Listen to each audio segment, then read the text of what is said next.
Shalom Aleichem mes chers amis, alors comme je vous l'ai dit, le programme est très chargé en ce mois de Hadar, qui est justement le prélude à Nissan, mois de Hadir, qui veut dire puissant, puissant au niveau des mitzvot.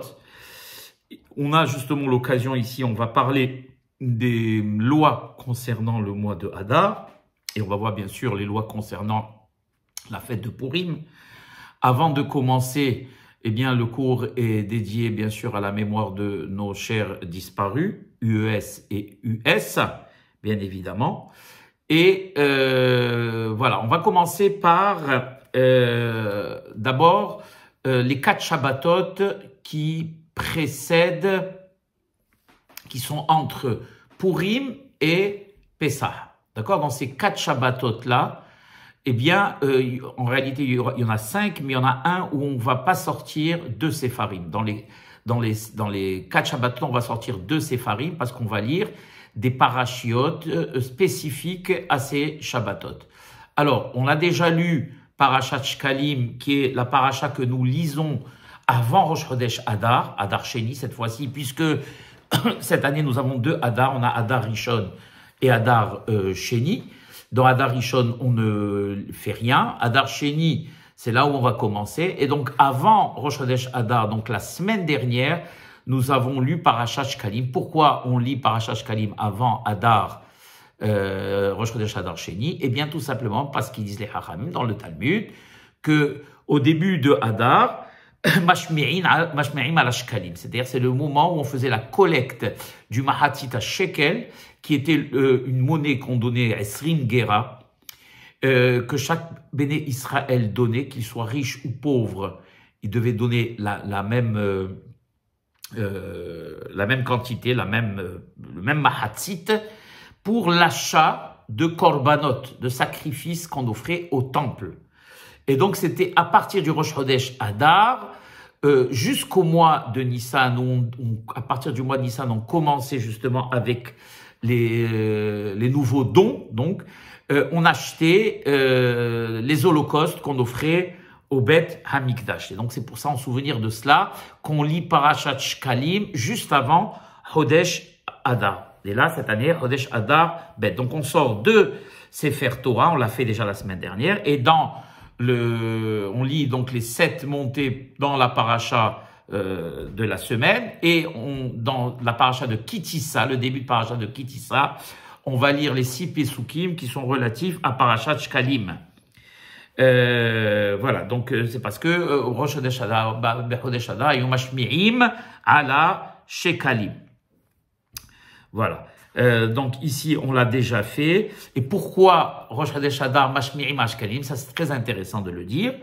Eh bien, parce qu'on va voir que Haman, Shemo, il a pesé, c'est écrit dans la Megillah, vous allez le voir, Aseret Alafim Kikar Kesef, donc il a une mesure de 10 000 talents d'or, d'argent qu'il avait pesé et qu'il avait offert à Assuérus. Et c'était des Shekalim également. Et donc, pourquoi il avait fait ça? Justement pour annuler les Shekalim que Bnei Israël avait l'habitude de collecter. Donc, Akadosh Baruch Hu, sachant que Haman Aracha, il allait faire cela, donc il a dit à Akadosh Baruch Hu, devançons les Shekalim du Ma'am Israël aux Shekalim de ce Racha pour annuler la Kdim, comme on disait, Hachamim Refu Alamaka. On devance le médicament à la maladie ou la guérison au cou, et donc c'est ce qu'a fait Akadosh Baruch Hu en demandant qu'on appelle les Shekalim Rosh Chodesh Hadar. Après Rosh Chodesh Hadar Bet, le Shabbat, on a comme ce Shabbat là, donc ce Shabbat précisément, on n'a pas sorti de deuxième Sefer, on saute donc ce Shabbat là. Pourquoi? Parce que le 4e Shabbat doit tomber exactement avant Rosh Chodesh Nissan. D'accord? Dans Parashat, on va voir, c'est le jour de l'inauguration, Yom HaShemini, Parashat Shemini. Le jour de l'inauguration du temple avait lieu justement, du Mishkan, pardon, avait lieu justement le 1er Nissan. Donc ce Shabbat-là, on a sauté, donc on a sorti qu'un seul Sefer. Par contre, Le Shabbat prochain qui sera le Shabbat qui précédera la fête de Purim, étant donné que Haman, on sait qu'il est de la descendance de Amalek, Imachemo, eh bien, on a l'habitude, et c'est même pas une habitude, c'est même un commandement, beaucoup de postes qui me disent que c'est un commandement de la Torah, de lire Parashat Zachor. Zachor est Asher Asalecha à Amalek. Donc, on sort 2 sifrei Torah. Dans le premier, on lit la Parashat qu'on a l'habitude de lire.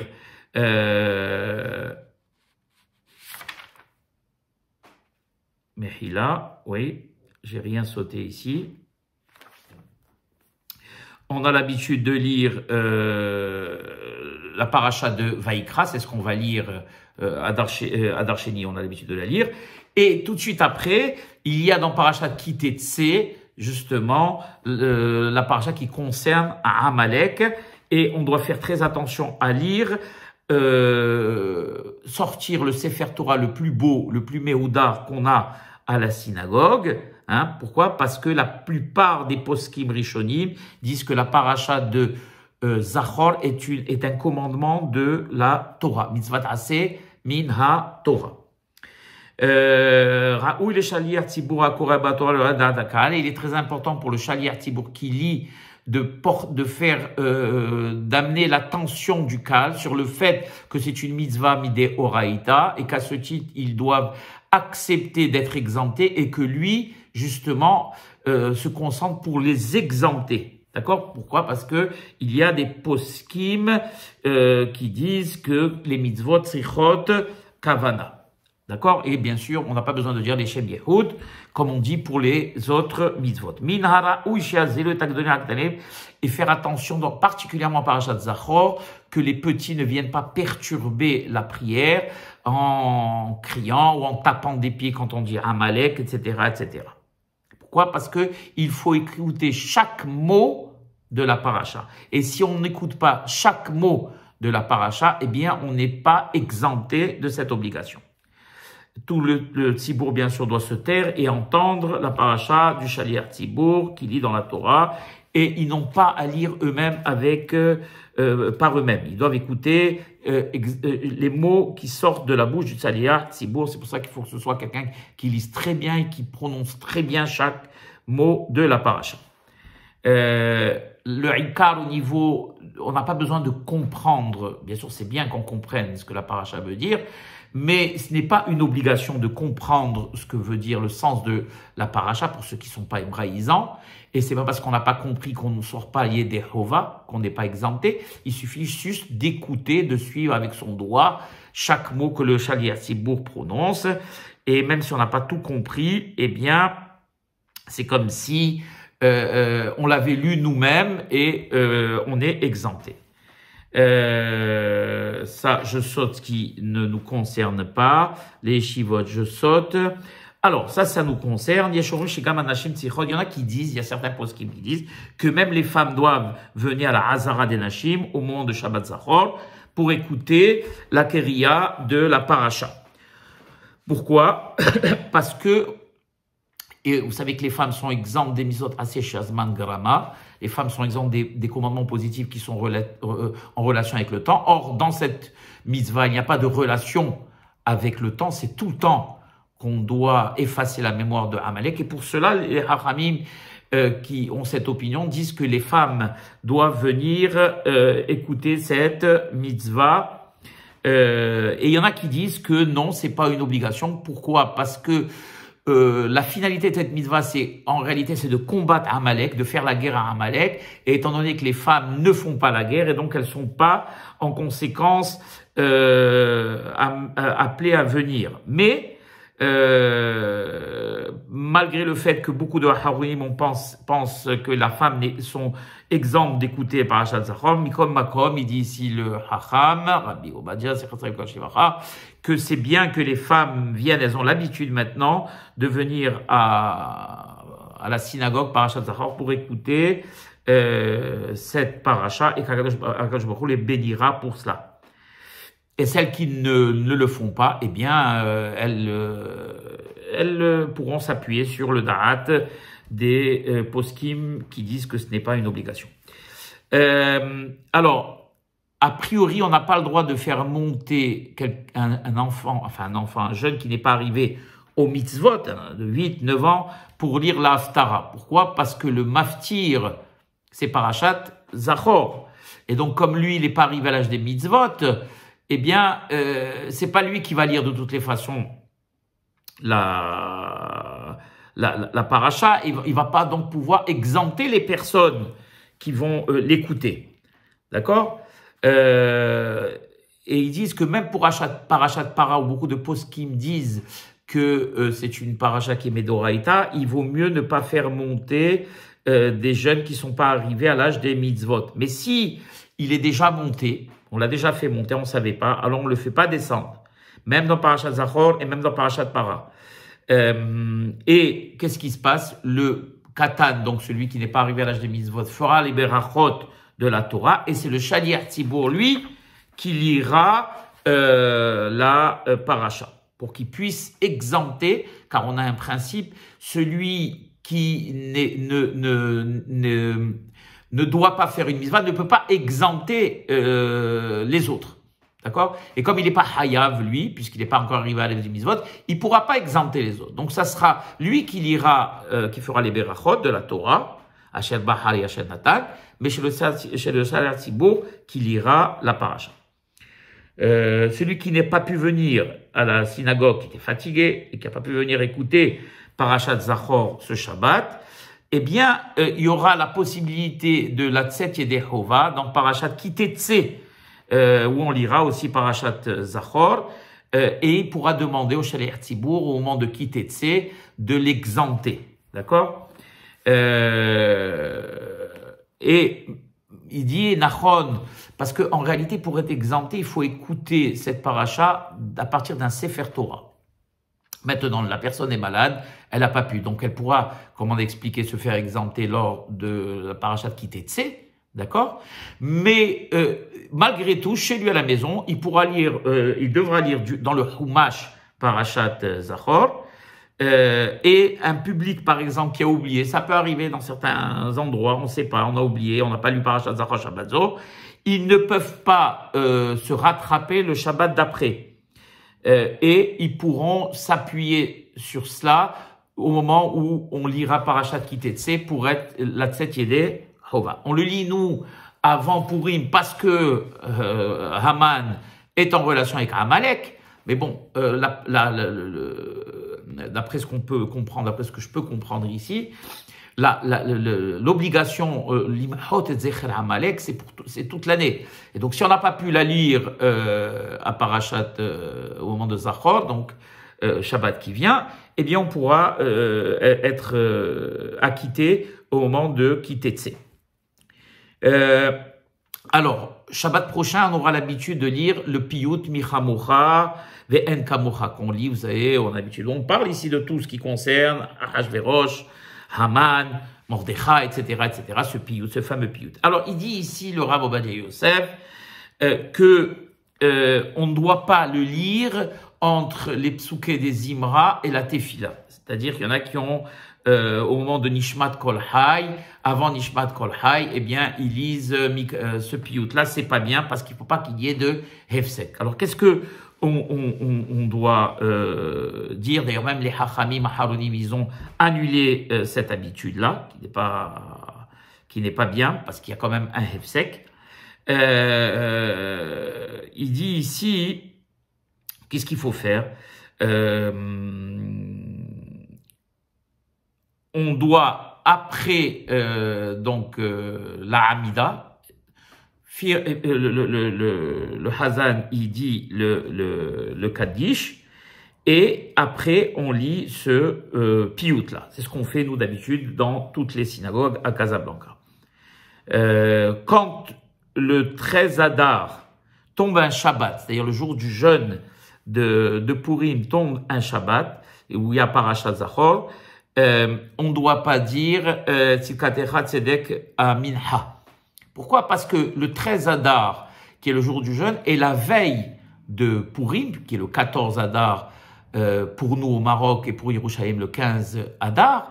Et donc, étant donné que c'est la veille de Purim, les veilles de fête, veille de Rosh Chodesh, veille de Shabbat, on ne dit pas de Tzidkatecha à Shabbat, et on ne dit pas aussi de Tahanunim. Donc, on ne dira pas Tzidkatecha si le 13 Adar tombe un Shabbat à Mincha. Après la lecture de la paracha de Zachor, on lit dans Shmuel, Pakati et Asher Asa Amalek, l'histoire de Samuel, de Shaoul et de Amalek. Nous, on a l'habitude de commencer Vayomer Shemuel El Shaoul. C'est là où on commence la Haftara, pardon. Et nos frères les Ashkenaz commencent ailleurs. Donc, dans le Shabbat, qu'est-ce que c'est Shabbat, c'est-à-dire Tzav. La paracha de Tzav, on sort encore 2 Sifrei Torah. Et on va lire dans le deuxième parachat Para, la paracha qui concerne la vache rousse, donc le Shabbat d'après celui de parachat Zachor. Et on doit lire, comme ici explique, jusqu'au pasuk 32, qui est Vanefesh Anogaat Titma Ada'arev, et la personne qui touche la cendre de la para sera donc impure jusqu'au soir. Et on doit faire attention de lire jusqu'à ce pasouk et pas avant, donc je rentre pas dans les détails, car beaucoup de Chachamim nous disent que cette paracha également, au même titre que Zachor, est un commandement de la Torah. Après la lecture de la paracha de Para, on fait le maftir dans Yeheskel, Ben Adan, Ben Israël, Yoshvim, Alad Matam, etc. Vezalakti Alechem, Maim, Teorim. Pourquoi? Parce que l'Haftara est toujours en rapport avec le maftir. Le maftir, par exemple, de Parashat Zachor, ça nous parle de Amalek. Et là, on va faire l'Haftara, on va parler de quoi? De Saül et de la guerre contre Amalek, où Shmuel, ou Akadosh Baruch Hu avait puni Saül, parce qu'il avait laissé vivant Agag, Melech Amalek. Ici également, on va faire le maftir dans Yeheskel, le Navi. Pourquoi? Parce qu'à un moment donné, dans la Haftara, il y a marqué V'zararti alechem ma'im teorim, et je vous aspergerai d'eau pure, d'eau lustrale, donc en référence avec la para Adouma. Ici, il explique, si on s'est trompé, je ne vais pas rentrer dans les détails techniques, ce serait trop long, ça concerne que le Baal Koré. Par exemple, on s'est trompé vers la guerre Hagar, Betochan et Chokak, on n'a pas lu jusqu'on devra recommencer. Là où on a les Pesukim qu'on a enlevés. Alors, maintenant, dans le Shabbat où il y a Parashat Shemini, donc on a commencé là où il y a la Parashat, on avait dit Parashat Zachor pour bien résumer. On a lu déjà Parashat Shkalim, c'est Parashat qui Tissa, d'accord. Maintenant, cette semaine-là, on n'a rien lu. Dans Parashat Vaikra, on va lire Parashat Zachor qui vient du Seder de Ki Tetse. Très bien. Maintenant, après, on va lire Parashat Para, donc c'est le 3e Shabbat dans le Seder de Tzav, ok. Et maintenant, on va attendre le 4e Shabbat, qui est le Shabbat où on va sortir dans Parashat Shemini de Sefer Torah, et on va lire dans Parashat HaChodesh Hazeh Lachem Rosh Chodashim. Pourquoi? Parce qu'on va annoncer Chodesh Nissan, qui est pas comme la Torah nous l'a commandé, la tête de tous les mois. Le Rosh Chodesh de la Torah, c'est Rosh Chodesh Nissan, c'est à partir du Rosh Chodesh Nissan qu'on compte toutes les fêtes. La première fête de l'année étant bien sûr la fête de Pessah, Shavuot, Sukkot. D'accord? Donc, étant donné que la Torah nous l'a demandé, on va lire le texte de la Torah qui nous enjoint de prendre Nissan comme tête de tous les mois. Ok? Et ça sera dans Parashat Shemini. En même temps, Bayom HaShemini. Pourquoi? Parce que le 8e jour correspondait au premier Nissan, qui était le jour de l'inauguration du Mishkan. J'ouvre une parenthèse et je la ferme. Normalement, le Mishkan avait été terminé le 25 Kislev, comme je l'ai dit dans mon cours précédent, et il n'a été inauguré que le premier Nissan, donc à peu près 3 mois après. Akadosh Baruch Hu, pour ne pas, entre guillemets, punir le mois de Kislev, alors que normalement, après la clôture de la Melacha, qui était le 25 Kislev, on aurait dû l'inaugurer, eh bien, à récompenser le 25 Kislev par justement la fête de Hanouka, cette fête éternelle. Jusqu'au moment où on allumera Be'ezat Hashem la menorah au temple, Be'ezat Hashem au troisième temple. Donc ici, on est arrivé au Seder Shemini, on sort deux Sefer Torah. Dans le premier, on lit la paracha du Chodesh, d'accord? Et si ça tombe, je vais pas lire quelque chose qui nous concerne pas pour pas embrouiller. Si ça tombe un Shabbat, alors on va sortir 3 Séfarim. On va lire dans le premier Sefer la paracha qui correspond à la semaine. Ensuite, dans le deuxième Sefer, on va lire la paracha. Dans le premier, 6 qui vont monter, d'accord? Dans le deuxième, on va lire le Sheviri qui est Mashlim, qui concerne le Rosh Chodesh, d'accord? Et dans le troisième, le Maftir, il va monter, il va lire dans Parashat HaChodesh Hazelachem Rosh Chodashim. Or, nous, c'est pas le cas cette année. Je ne pense pas que ça tombe un Shabbat de Rosh Chodesh. Encore une fois, Berosh Chodesh Nissan Shehal Beshabbat, En Leavtir Leasker Rosh Chodesh. Donc, si par exemple Rosh Chodesh Nissan tombe un Shabbat, on n'a pas rappelé que c'est Rosh Chodesh dans les Berachot de l'Haftara. Voilà.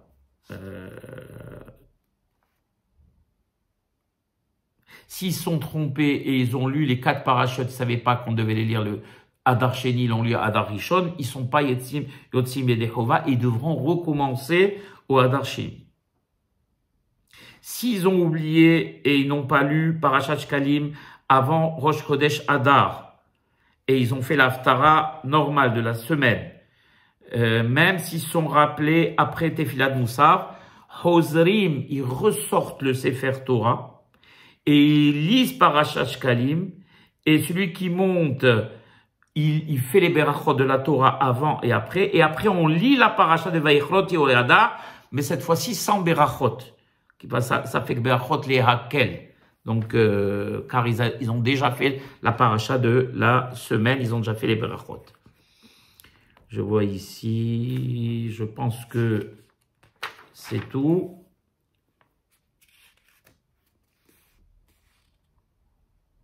Il y en a qui disent qu'on ne doit pas faire monter un mineur, le mineur dans les mitzvot, j'entends, dans les 4 parachiotes. Donc on recommence, quels sont les 4 parachiotes? Parashat Shkalim, les 4 Shabbatot, avant Rosh Chodesh Nissan, Parashat Shkalim, Parashat Zachor, Parashat Para, ou Parashat Chodesh Hazeh, Rosh Chodesh, donc Parashat de Nissan.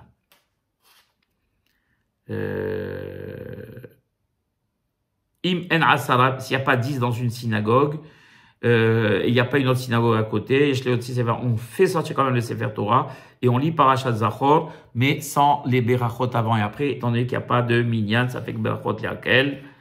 Il y a plein de dynim ici et je ne vais pas rentrer dans tous les détails techniques pour ne pas vous embrouiller. Voilà. Donc, qu'est-ce qu'il y a à venir? Donc, il y a à venir Parashat Zachor, qui est avant Purim. On aura à venir également Parashat Para, et on aura Parashat HaChodesh avant Rosh Chodesh Nissan. C'est 4 Shabbatot particuliers.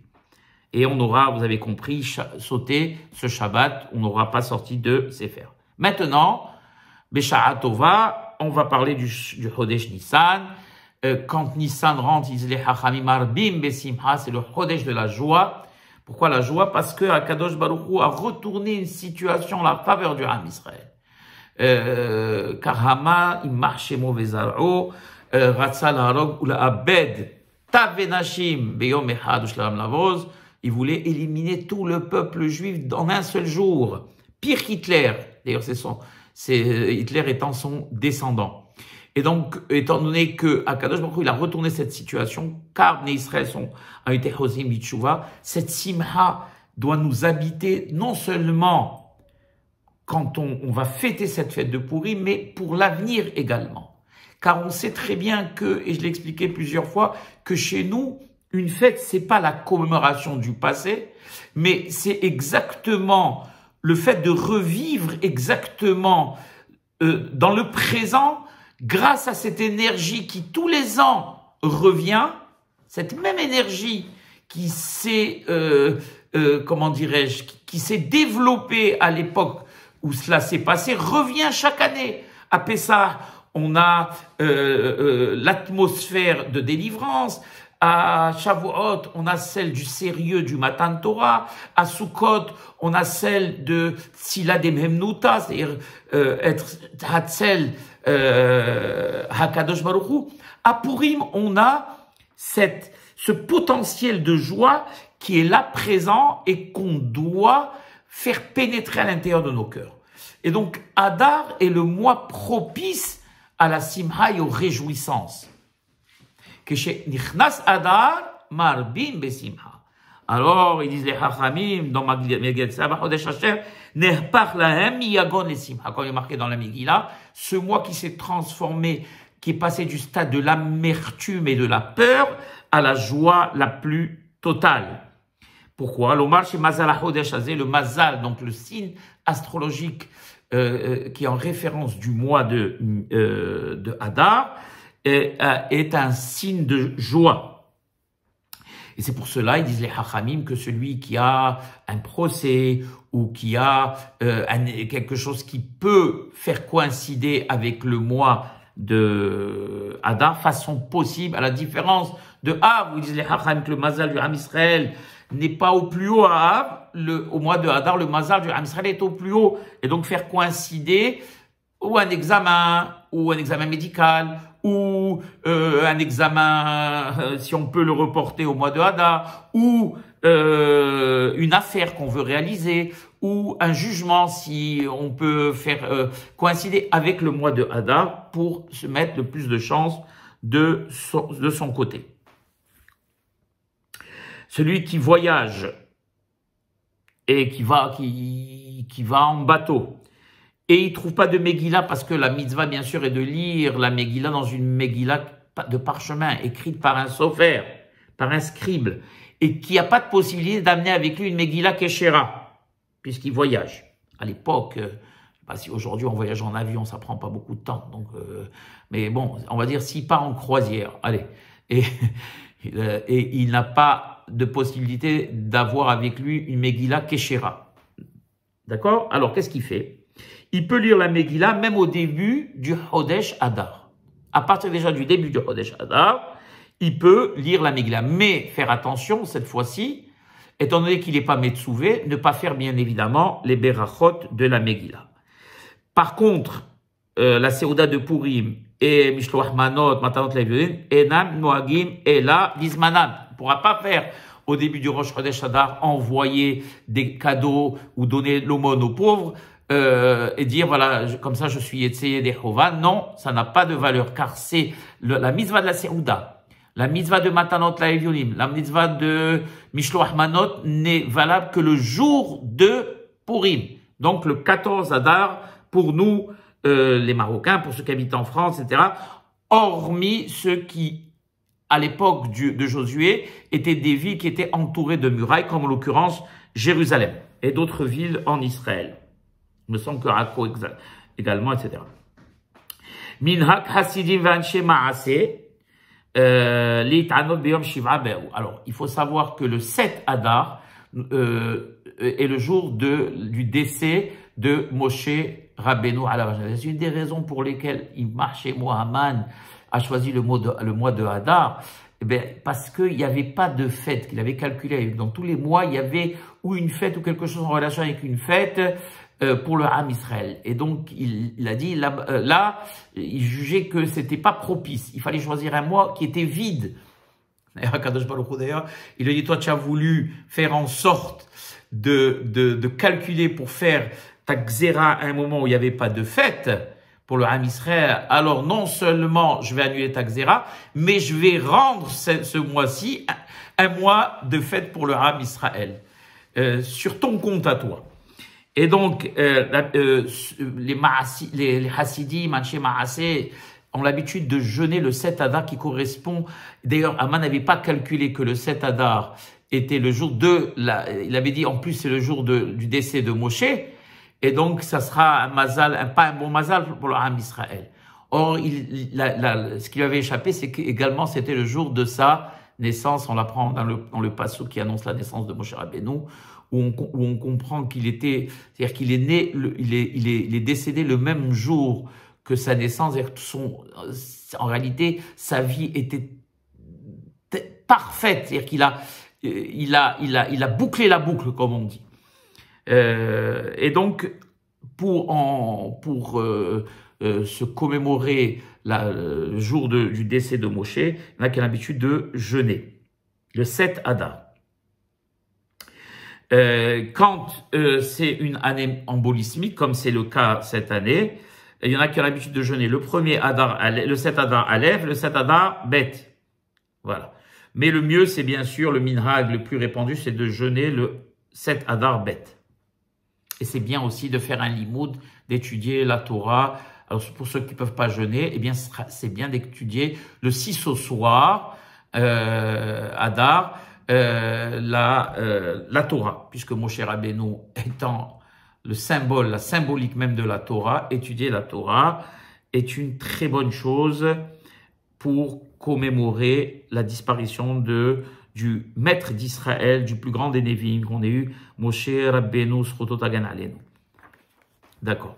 Il y en a qui ont l'habitude, mais ça, c'est pas répandu, pardon, s'il y a 10 qui jeûnent le 7 Adar à la synagogue, on sort le Sefer Torah Minha et on lit la paracha qu'on lit pour les jeunes, Vaïhal Moshe. Et même le Shaliach Tzibour, il dit Anenu dans la... D'accord.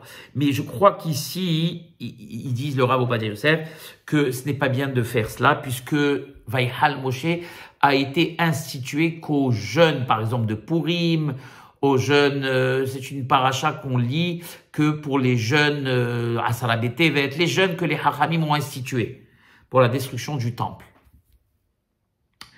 On